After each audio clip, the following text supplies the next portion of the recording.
Welcome to the Catalyst Sale Podcast. Whether you are a sales professional, not in sales, but interested in helping people solve problems, or you're a founder, CEO who's looking to grow your business, you'll find practical tools, stories, and experience you can apply to your role. This is Mike Simmons. I'm the founder of Catalyst Sale. Jeff Bajorek joins me on the podcast this week to discuss Ford versus Ferrari. If you're not familiar with Jeff, please check out the podcast he and Christy Walters host, The Why and the Buy. Let's get to it. Jeff Bajorek, how are you? I'm loving life here on a Saturday. I accidentally slept in a little bit and had to run to the gym and missed the last step going downstairs and thought I hurt myself and didn't really, but I'm here hanging out with you, drinking a cup of coffee, wearing a Catalyst Sale t-shirt that nobody can see because we don't move we're wearing this. Hey, we're twins, Mike. We are twins.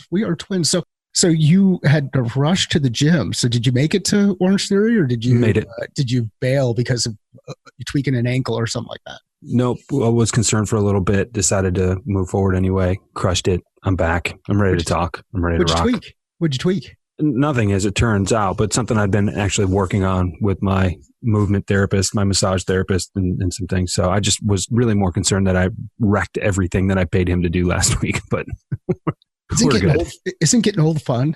It is. I feel like at 40, I'm entering my prime. It's certainly not my physical prime, but I feel like I'm entering my prime. It's really cool. And what I'm happy about is I felt like that at 32, and 30 as well. And I'd like to think that I'm aging pretty gracefully, but I've got a new perspective for things. So I think my 40s will be better than my 30s. My 30s were certainly better than my 20s, and I think my 50s will be better than my 40s. When I hit 60, we'll talk again. What are these? Well, I'm sure we'll talk before you hit 60, but yes. One of the things that drives my wife crazy, drives Jen absolutely nuts, is my inability to age gracefully. And I'm still in that mindset of, hey, I can do things that I could do before that I can't physically do now, but mentally I think I can do them. And I think that's a pretty good transition into the conversation today. So we are going to trying to connect the dots between a movie that both of us saw last year and really enjoyed. Well, I know I saw it last year. I did too. You see it? You saw it when it came out. And actually, when I went and saw it was the night that I got back from a trip, or the day after I got back from a trip where I was talking to somebody about a different opportunity, and it kind of reinforced that it might not be the opportunity I want to go after. So there's many lessons we can learn from movies. And for those of you out there, you've heard the 25 Days of Christmas, where we talked about Christmas movies and lessons learned in those Christmas movies and how they apply to life and sales and business in general. So today, Jeff, what movie are we talking about? Ford versus Ferrari. Best sales movie I've ever seen. Best sales movie I've ever seen. Is it really a sales movie? And I didn't expect it. Yes. They're all sales movies, Michael. They're all sales movies. So you say Michael, and I think a wooden spoon could come flying over my head. So be careful. Can't throw one through the computer. Can't throw one through the internet. But I've been conditioned. I think that there is some explicit selling in the movie. There are some scenes. Lee Iacocca presenting to the board at Ford Motor Company about how they need to do something a little more fresh. You've got, boomers, essentially, when they were 17, 16, what did people come home? What did the soldiers come home and do when did the soldiers do when they got home from the war? They made babies. Those babies are 16 years old right now, and they don't want to drive the same cars that their parents drive. So we need something a little fresher. We need something a little more fun. That was an interesting thing. Even when the projector breaks, that was an interesting thing. So for the listeners out there who aren't in their 40s, what's a projector? We don't have time to get into that here. Go to Wikipedia and Google slide projector. Or just watch the movie. Or watch the movie.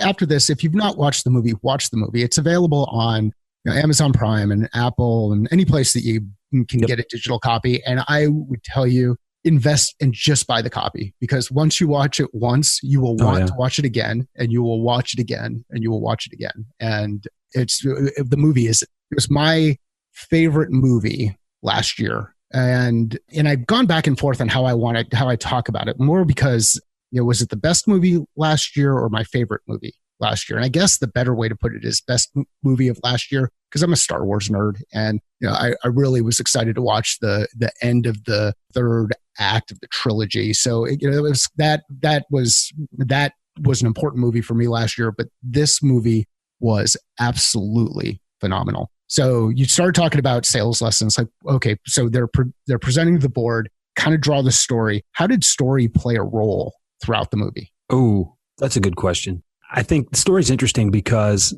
we're dealing with it's historical fiction, right? It's storytelling woven around things that actually happened. And I think the storytelling was important because of the interaction between the two main characters.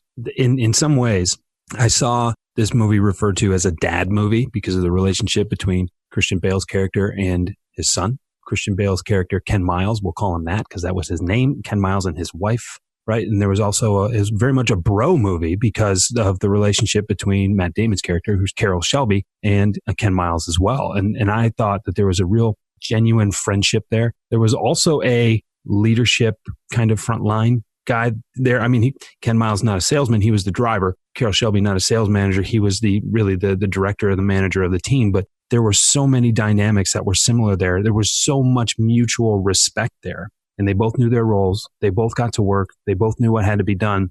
And there were dynamics there of making sure that things were getting done right, making sure that the sales rep, right, the driver had what he needed, making sure that the corporate pressures were kind of held at bay, but also making sure that, yeah, I know, but they're paying the bill. So I got to do, and there were mistakes that were made and there were, opportunities to repair, and make up for those mistakes and prevent those mistakes from being made again. Like, I've seen this movie before. Like, I've lived this movie before. And the whole thing reminded me of, really kind of growing up in sales and having someone who I really respected and still have a great friendship with to this day, and the way we work together. And I paid very close attention to how he did some of those things. And it's informed me through my career of the right way to do those kinds of things. So I think some of my affinity for this movie has to do with the nostalgia that it kind of created a little bit. And I'm not a car guy, right? I just heard it was a good movie. I live in Detroit. Like, there were some scenes in Dearborn and things. So yeah, I've been there. Okay. I've heard those names before. It helped me connect the dots and fill in the gaps a little bit, but there were so many great stories about the relationships involved. And then there's the drama of actually Ford versus Ferrari. And there are parallels back to the war. And this is not the first time we've gone to war in Europe. Ford built airplanes to support the effort. Like, that's one of the things. That's why, okay, even if you don't see it as a sales movie, and I know there's people who don't, they've tried and they're like, Jeff, I don't get it. It's a good movie to watch. And I'm not here to sell movies, right? They're not sponsoring the program or anything, but it's a good movie to watch because it's so well done. And the editing actually won 2 Academy Awards for editing and video or film editing and sound editing. So there's some serious chops at work here.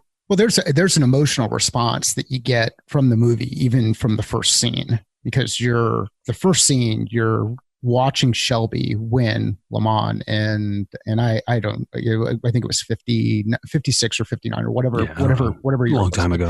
It was a long time ago, but Shelby wins Le Mans, and he's an American who wins Le Mans. And then right after it moves into a point where he's in the doctor's office and he's got to make a transition. And we'll do what we can to avoid spoilers as you go through this. But if you've done any reading on the story, you can probably see how things come together. Plus, to Jeff's point, this is historical fiction. So there was a lot of dramatization in the movie. Like, I've read a bit about Leo Beebe's character after the fact, and there are people who've come to his defense and said he is not the asshole that they make him out to be inside the movie. But I wanted to punch him.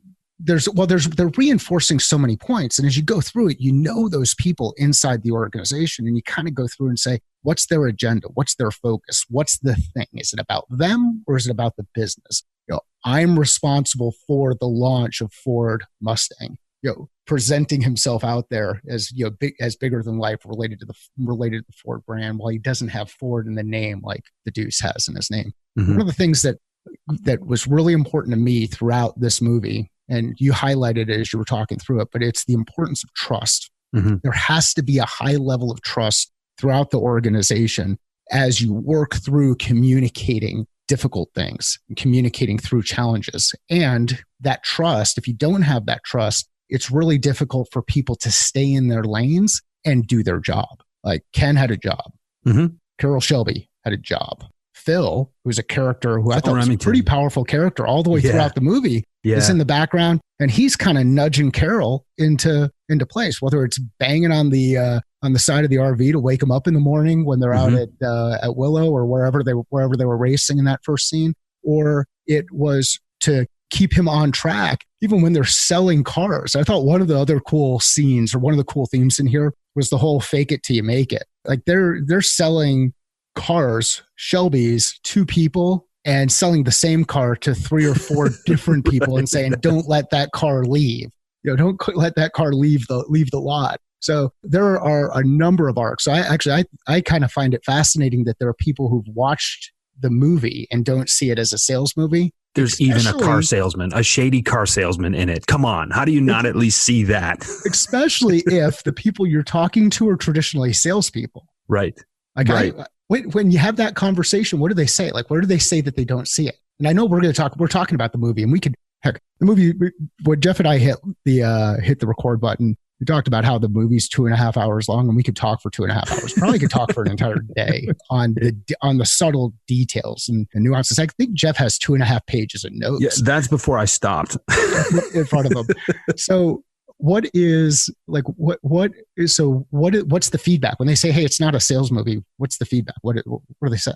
I think they're not looking at it through the same lens that I did and that I have. And I was not expecting to either. So I really don't know why I stumbled on that. But I think just noticing the dynamic between the two main characters, and, you said you get emotional a little bit right at the front because the movie really literally tugs at your heartstrings right off the bat. Someone who's really successful and is told that they can't do it anymore and they have to make a transition. But my eyes, I didn't cry. My eyes just sweated for 2.5 hours. We'll just, we'll call it that.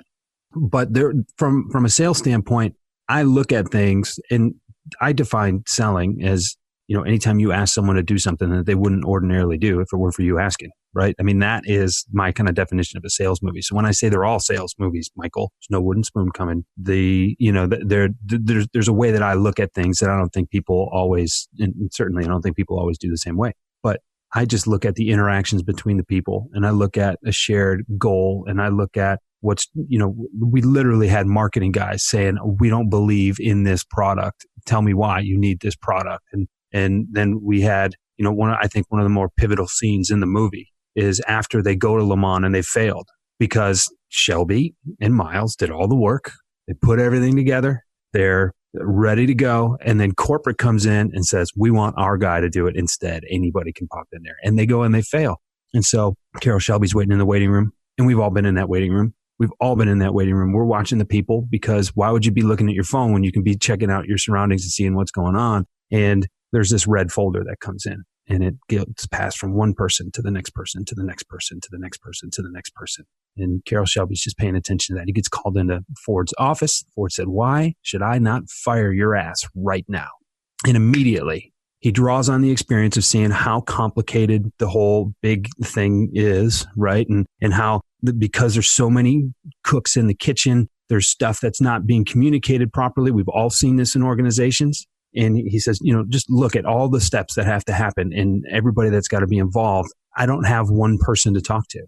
And oh, by the way, aside from all the reasons, I mean, telling a guy he got in the way, calling an organization out, the Ford Motor Company out, without that just getting him fired. And then what does he do? He goes and he highlights exactly what he needed to highlight. He said, I know we lost. I know the cars didn't hold up. But here's the deal. The people we're really competing against, we scared them. We got them exactly where we want them. No one's ever been so fast down the straightaway. And they know it. And they're afraid of us. This is exactly what we need to double down on. This is when we cannot quit. We have to move forward here. And so what does he get? Exactly what he wants. A blank check to do whatever he wants in the future to continue to build the cars. And you're reporting directly to me now. That's ballsy right there. He goes from, why should I not fire you right now, to getting a blank freaking check. If that's not a sales move, then I'm an alien. I don't get it, right? How does anybody not see that? You are an alien. I'll let you go from here. you are an alien. No, so so sure, sales moves, and it's kind of funny. It's interesting to hear your definition of what sales is, right? So my definition, and we've talked about this before, but it's connecting the dots between a problem that exists, whether it's known or unknown, and a solution that exists, whether it's known or unknown, and then helping the person who needs to solve that problem or organization who needs to solve that problem accelerate the path between problem and solution. So just being able to speed through that piece. Ultimately, in order to do that, you've got to envision a future that's different than the current present. Yes. Okay. And as you go through this process, you've got to say, not only can I envision that future, but I can see myself in a situation where I can actually do it. And in that scene, they're looking out across Detroit and they're talking about in a building, tanks being built in that building. I think it was tanks. It was airplanes, bombers. Airplanes. Okay. So they're talking about airplanes being built in that building, in that facility.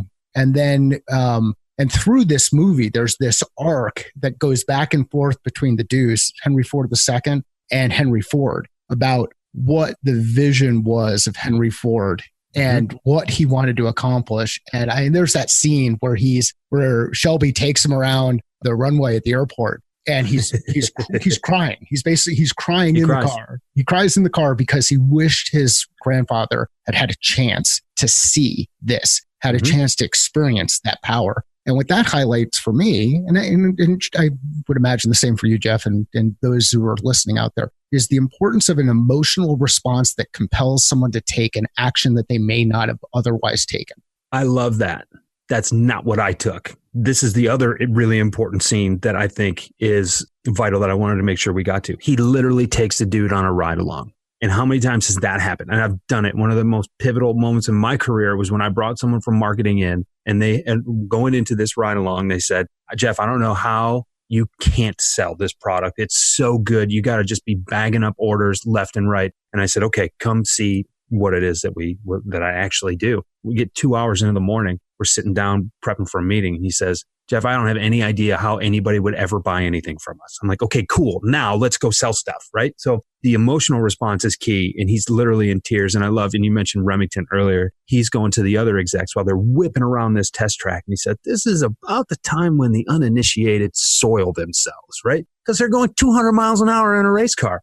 But right as he's crying and he says, I wish my daddy had seen this. I wish that they knew. He's like, I had no idea what it was. And Shelby looks over to him. He says, yeah, you can't just drop anybody into a car. Ken Miles built this car. He knows this thing like nobody else does. You can't just drop a racer in here and expect him to go win because we built a good machine because he's a company guy. And then again, he doubles down. He says, if Ken Miles wins Daytona, he goes to Le Mans. And if Ken Miles doesn't win Daytona, you can have my company forever. I'll sell it to you. I'm not even selling it to you. It's yours here. And it's like, wow, the loyalty, the faith, the trust, the belief in what you're doing, laying everything on the line. Here it is, because we believe in this. That is just astounding to me. And like, it's such a pivotal moment in the movie. And I love the hijinks too, because he's got to lock BB in the office in order to get him there. And like, there's so much drama and it's such a great scene. But yeah, how many salespeople out there, how many of you listening right now have that kind of belief in what you do? You'd sign your house over. You'd sign your job over. I'm going to hit my number or I'm gone. Fire me. And I'm going to hit my number in like 2 weeks because you need to let us do what we're doing. Get off my freaking back because you're getting in the way. You're my manager and you are the sales prevention department right now. Let me do what I need to do. And if you will trust me enough to do that, we will deliver results or I'm out of here. I think that's powerful. It is. And then you get into the other piece of that scene, which is the importance of separating people from the herd. You've got to thin the herd out. You've got to be able to pull the person out of an environment. And that means, taking your customer out to lunch or dinner or, to drinks or, whatever it is, but getting them out of that environment. And then, we as sales leaders can feel like, well, we've got this magic. And me, there's no magic. There's no magic here. There's none.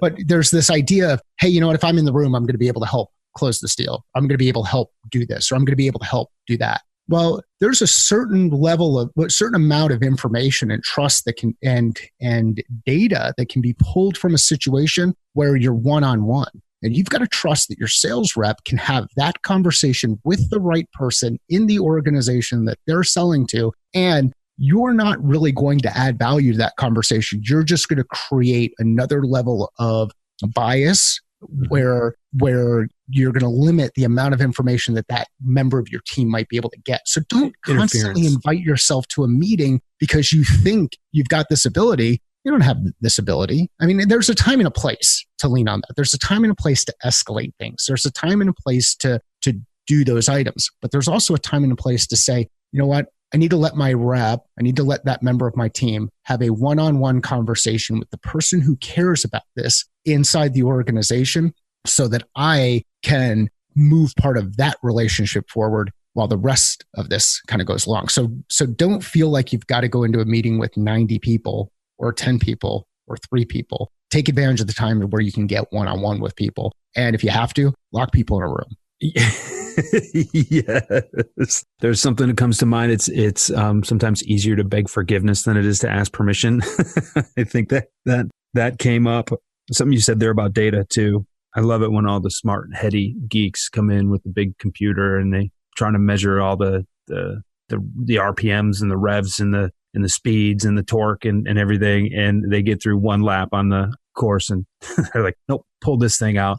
I can tell you what this machine is doing because this is what I do every day. You want me to prove it? Okay, we're going to tape pieces of wool all over the place. We're going to create a wind tunnel, essentially. And they're looking at it through binoculars. And it's just like, when you know how to do what you know how to do, if you're working with people who know how to do what they do, let them do it. Get out of the way. If the tool adds value, then great, right? And I think CRM and I think tech stacks and sales engagement software and things like that, there's a role and a place for that. Let's not use it for the sake of using it, though. Let's understand what we need to measure, and then let's identify the best way to measure it. And let's take one step at a time. And then when it gets to the point where, you know what, we don't have the right tool to measure what we need to, then let's invest in it. But I mean, how many people have you seen? How many teams have you worked with where they've got 5 or 6 apps in their tech stack, but they don't know how to have a conversation with one person right in front of them? Can we build up to this and not just try to keep up with the Joneses of everybody else that's out there who, you know, you think you need to keep up with them from a tech standpoint? Like, I love that part. And that's our friend David Weiss, I'm sure, did not pick up on that. David, I know you're listening. And David, I'm picking on you right now. And go back and watch the movie again. Well, there's some people who just, it's about the tool. Yeah. And there's some people it's about the process. And there's some people that it's about the framework. And there's some people that it's about, whatever. And you just go all the way through it. We as sales professionals are craftsmen. Yes. A craftsman knows what tool to apply at the right time and place to do the thing that they need to do. A craftsman also knows what the flexibility is of each of those tools if they get themselves into a situation where they don't have the right tool for the right job and they can figure out how to adapt. So then you start to adapt or iterate I've made the comment before, hey, I can hammer in a nail with a Phillips head screwdriver. There's a better tool to do it. And there's a lot of risk that could happen if I keep doing it that way. But if the only thing I've gotten in front of me or with me is that Phillips head screwdriver, I can figure out how to make the tool do the work. Here's a tip. Use the butt end, use the handle, not the tip. It's easier that way. I didn't even think about that. I've been just working on that level of detail. One of the other ones that jumped out at me is this whole, so I looked at this movie, there are many sales stories in there, but I also looked at it as a movie that reinforces that entrepreneur's mindset or entrepreneurial mindset out there. And there are segments of the organization who need to have that entrepreneurial mindset in order to make change happen quickly and help move things forward. But that doesn't mean that it has to apply across the entire organization. There's segments of Ford Motor Company that have to go through the assembly line of building machines and have 2 levels of lawyers and 2 levels of marketing people whose jobs are all to figure out how to make it difficult for everybody else to do their jobs, or however it was that Miles had stated that when they're drinking coffee in the cafe. But there's also, if you can take a segment of your organization, and this is more about entrepreneurship inside organizations, take a segment of your organization and have them focus on the things that are going to carry the business forward. You can fuel that investment with the stable stuff, the production line, the assembly line, and you can accelerate things or accomplish things that you never thought were possible inside your business by having a skunkworks group go to work and do some really interesting things. So I also looked at this as a movie that talked about entrepreneurship, intrapreneurship, and some of the things that stagnate an organization when agendas come into play. What do you think? They had a racing division for a reason. And the reason that you win those races, the reason that you go to win those races is because they promote your brand in a different way. And it's about durability. It's about endurance. It's about performance. When you think about, and I'm not a car guy. Like, I live in Detroit, but I'm not a car guy. And so I'd heard of these races before, but didn't really know. But there's a point in time in the movie where Carroll Shelby says, look, these are real races. We're not just turning left for 3 hours, right? NASCAR's fun and all, that's fine, but we're not just turning left for 3 hours. You got to go really fast. Then your brakes have to hold up because you got to decelerate and hit the turns. And there's so much that needs to be done. So when you think about, if you know anything about these races, and then you think about the companies that are building the cars that can win them, I mean, these are races of attrition. 30% of the cars don't even finish. So when you think about that, it says a lot about the brand. But so you need a think tank. You need a group of people that can really put their heads together and don't have any P&L responsibility. Like, this is what we got to figure out. This is the problem that we've got to solve, and we got to figure it out, and we've got to focus on it. And the passion that it takes to do that, and the space that it takes to do that. And it also requires a lot of discipline too, because you can't just screw around and spend Mr. Ford's money.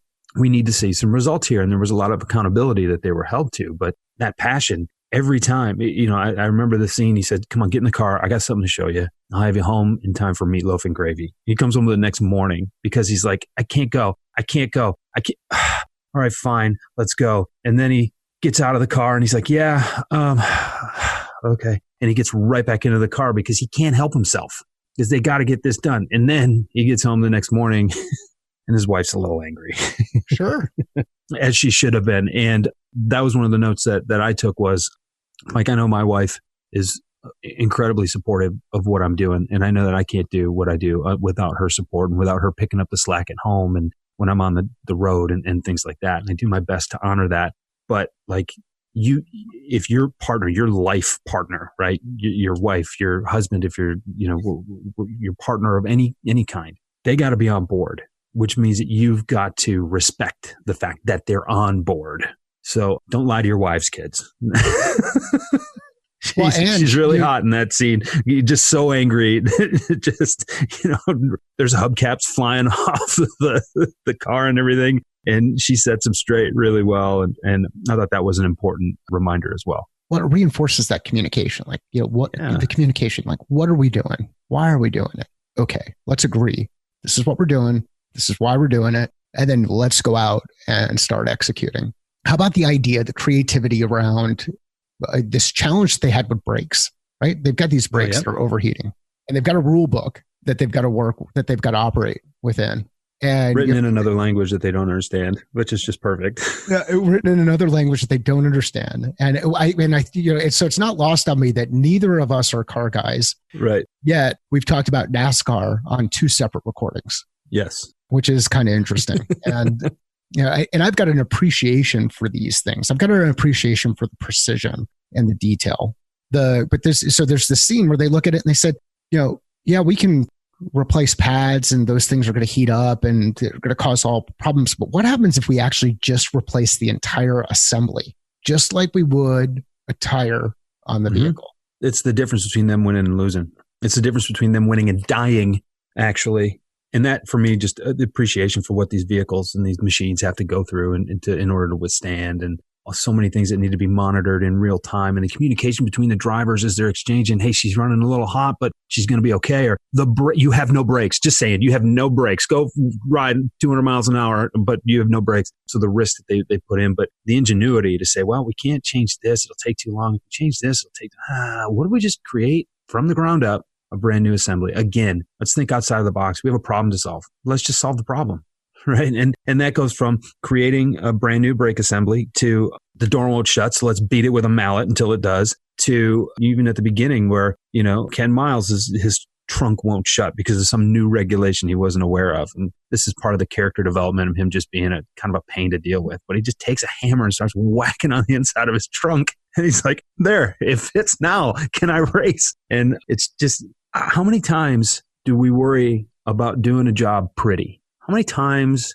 do we worry about the optics And how many times do we just lose sight of the fact that we just get it done? What do we need to do here? And I think the lack of ego in some of those situations, because of the drive and the passion and the intention behind what is actually trying to be done here, I think there's little life lessons that just kind of go through. And I think this is any movie, right? And I don't want to get too far off track, but I think any movie can be a sales movie. I think any movie can be a bro movie. I think any movie can be a dad movie or a mom movie or a sisterhood movie or whatever. If you're willing to look outside your tunnel vision, right? You know, you said on a call just yesterday that focus for you is like looking through a straw, right? Well, sometimes we got to get outside of that. Sometimes there's lessons that we can take from these stories that are being told and get us a little closer to understanding who we are. Well, that's why movies play such an important role for me. And then, you know, in some instances, they've replaced books in popular culture, but it's still the same stuff. So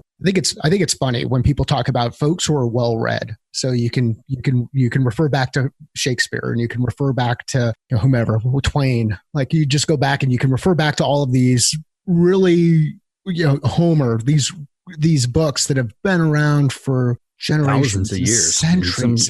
You know, but you know, and then, you know, for me, I refer to movie quotes like, you know, don't be a washing machine. I don't want to be a washing machine. And that's a National Lampoon's Christmas Vacation reference. And there's a reason why these stories hit the mark for us. And, you know, there's sometimes that you just go to a movie just because I want to see Dumb and Dumber and I want to laugh and I want to bed down for a time. And then there are times when you go to a movie and you go back to a movie and you say, hey, what are some of the lessons I can pull from this? And, you know, to Jeff, to your point, we're talking about ego, there are multiple times where Shelby had to make a choice. Do I take care of the individual in the organization or do I take care of the team in the organization? And how do I manage and navigate through both of those things? That's a leadership challenge that we all face inside organizations. It manifests itself regularly, particularly when you and I do what we do. When we go into organizations and we see what the salespeople want, and then we turn around and we go and look at the leadership team and they tell us what they want. It's like, wow,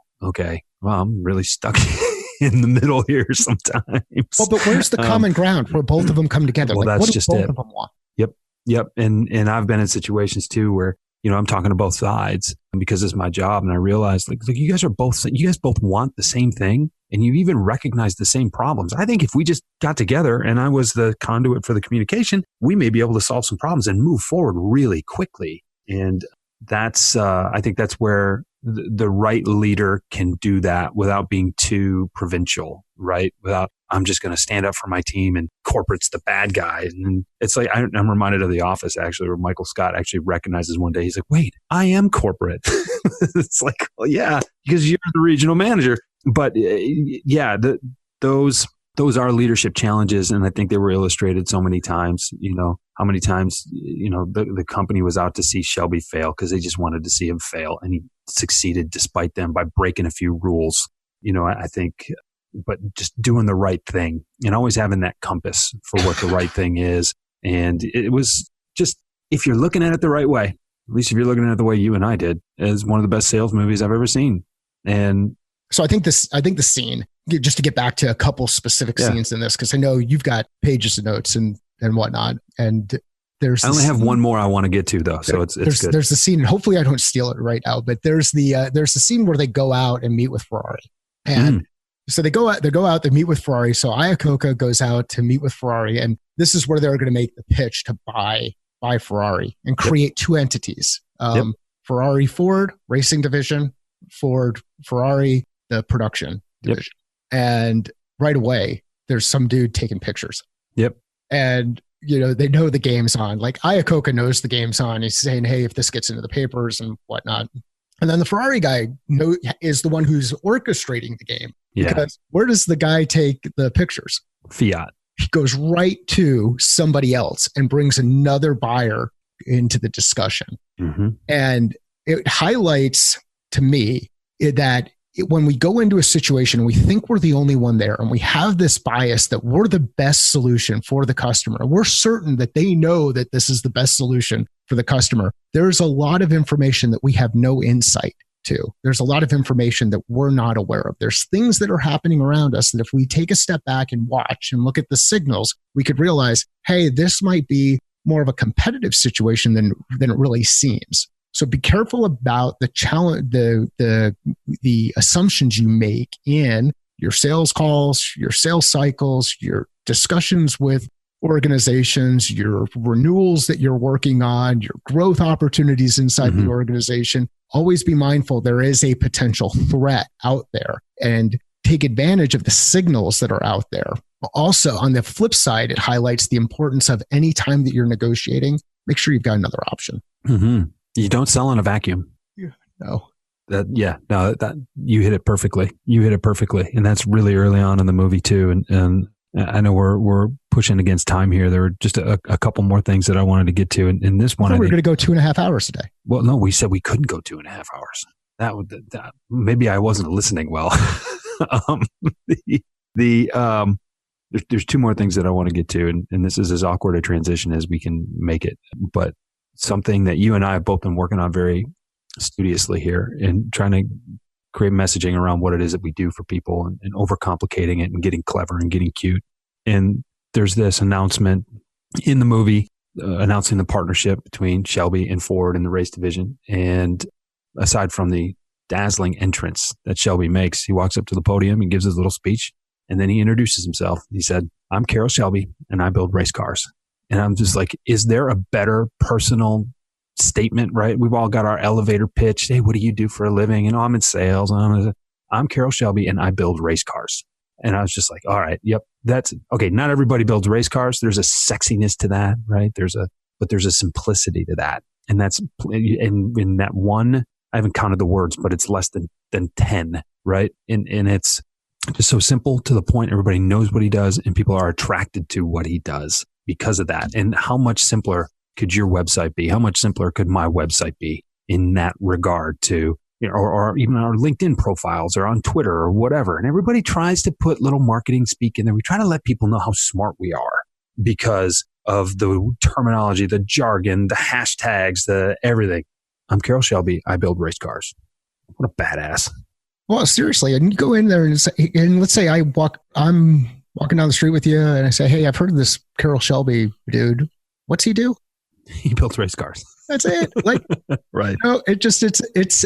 It's amazing how quickly we fall into the trap of trying to be too clever and overcomplicate things and use that as a way to differentiate ourselves. And actually the thing, in a world of noise like we've got out there right now where everybody's just shouting, maybe the differentiator is simplifying things, just being very, very, very clear. One of the things that jumped out at me in the movie, and again, this is a detail and it's a subtle detail, and I'll challenge anybody who goes out there and watches the movie to come back and say, "Dude, you're wrong. That didn't happen."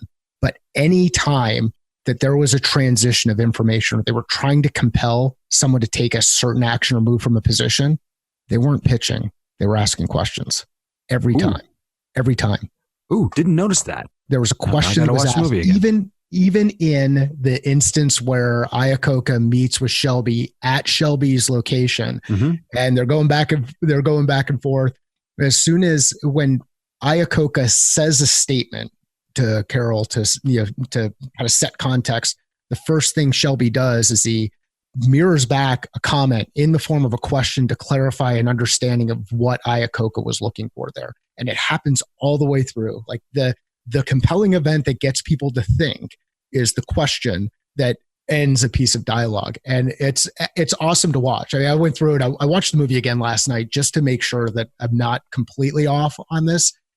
And when you watch it again, enjoy that aspect, enjoy the dialogue that happens and how that question leads to more information rather than someone coming in there and saying, "You know what, I can build you a fast race car and here's how I'm going to do it. And this is what I'm going to do." It was a question to frame situations all the way through it. That's really astute. Not surprising coming from you. What I noticed about their process was that at the end, and you look back at history, Ford wins Le Mans. Get out of the car. They get out of the car and she's a fast car. You know what? She could be faster. Yeah. I've been thinking about this. Hold on. Let me get a shower, a cup of tea, and then let's go, we just race the car for 24 hours. Let me go clean myself up and then let's get right back to work. right back to work. They're on the racetrack. Well, and there's job's never done. Well, and there's multiple scenes where they talk about it when they're arguing about everybody talking about whatever. Shelby would turn around and say, "He's out there on the track doing the work." Right. He's out there doing the work. Yeah. He had a member of his team who was out there always doing the work. And I thought one of the other arcs, and again, we could talk about this movie for, I think we could probably talk about it for days. But there's that transition that you talked about at the beginning of the movie, where Shelby is looking at it, said he is still committed to racing and he's still committed to winning and he wants to continue to win, but he realized he needs others to help him win. Yeah. He can't be the person in the car. Yep. He's also not the operator who's going to necessarily kind of get through all of the individual details and move things forward. He's a visionary that's going to help bring that team together and keep people moving along. But there's this communication loop that happens between he and Phil, and then he and Miles, and then Phil and Miles's kid. And like there's just this arc where everybody overlaps. And if we remember that the interactions we have in life are all part of a giant ecosystem where we're all overlapping, we're all ultimately trying to move toward the same thing. We want to be able to provide shelter for our families. We want to be able to put food on the table. We want to be able to do the things that we'd like to do as a family. We want to make an impact on others. And we want to learn as we go through. If we take that view, it's amazing what we can accomplish as both individuals and groups of people, teams. Yeah, totally agreed. I think about, him in that role too, as the visionary, recognizing that. And right before they go to start the race the next morning, Miles is out there taking a walk around the track, doing his thing. And we haven't even touched on the relationship. And there's that scene on the track where he's looking for indicators. And this is my marker where I have to downshift to go over here when he's with this kid. But he's out there just kind of looking at the track, being a professional, preparing. And there's that interaction he has. And he says, Shell, it's too bad we don't have you out there. And this is, I think, one of the most overlooked lines in the movie. He says, man, I couldn't even make this team.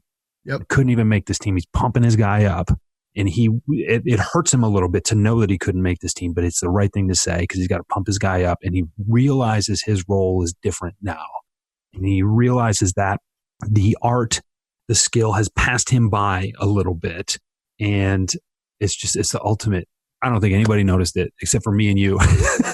Well, and it's okay. It's Yeah. okay.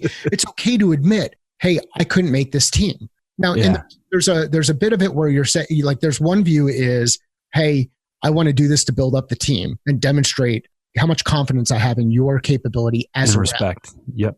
But there's also an understanding of, hey, you know what? That's not my role anymore. Yeah. That's not my thing. My skill set, my capability, my gift, my power, my whatever it is in this area. And that's going to help to enable the success of the team. In order for the team to be successful, there has to be a team. Yep. And everybody's got to know their role on it. Oh, man. So yeah, to your point, we're now moving along here. So as we kind of wrap it up, what did we miss so far? So is there anything that jumps out at you where you say, oh, we missed that and we got to make sure that gets reinforced? I got one more thing, but it's a spoiler, so I won't say it, and I'll tell it to you afterward. No, I think we covered it. I've got, notes and notes and notes, and I even stopped taking notes. Here we go. You have to be kind to the car. You need to know where that limit is. How many times did the cars earlier in the races, just fail, blow up? Oh, gasket. No, you can't push her that hard. No, you're running her too fast, too early. We got to keep the RPMs down. I learned a lot about how to race. I don't intend to ever use it, but I'm like, if all these cars are limited, particularly in NASCAR, if they can all go the same speed, there's limitations. And how is it that how do they do this? Well, it's shifting and things like that, but knowing when to push it, knowing when you got to hold on to it. Do you give yourself a break? Do you recharge? Do you perform how do you help yourself perform at your best? But yeah, the creativity, the brake assembly, and, you never know when you might be working for that guy. That was another note that I wrote, because when Ken Miles meets Leo Beebe, it's interesting. It's curious. Let's just say that. And then he realizes that he reports. Yeah, and I'm gonna steal a comment from Camille, because she shared this on the podcast before, but work hard, be nice. Yeah. Work hard, be nice. Work hard, be nice. So, like Ken could have been a little bit nicer to Leo. Leo could have been a little bit nicer in that scene to Ken's kid and all of those kind of things. But it was, when you let your ego or emotion kind of get in the way and you start reacting or responding to things, there's a chance that things could go poorly. And I mean, I'll even go back to teaching technique to kids in flag football.